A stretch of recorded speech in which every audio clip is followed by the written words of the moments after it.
Remember that 90% will get wrong answer for solving this question.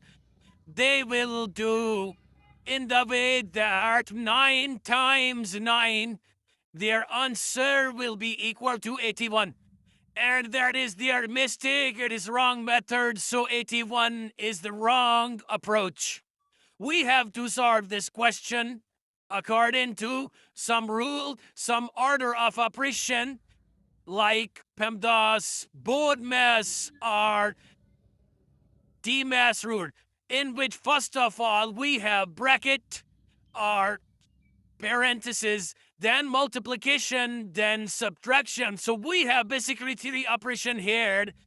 And according to order of operation, we have to handle parentheses first. So we can write order of operation as P E M parentheses exponent multiplication, the division addition as for subtraction. So first of all, we have to handle parentheses to solve this question accurately. It is basically PEMDAS-based activity, which most people get wrong. So we have to solve parentheses at m minus 2, which will be equal to 9. Now, don't subtract first because according to that order, we have multiplication now.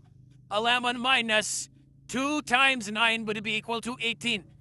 Now, finally, we have subtraction, which will be equal to minus 7. So minus 7 will be our correct answer for this PEMDAS-based activity. Thank you for your support.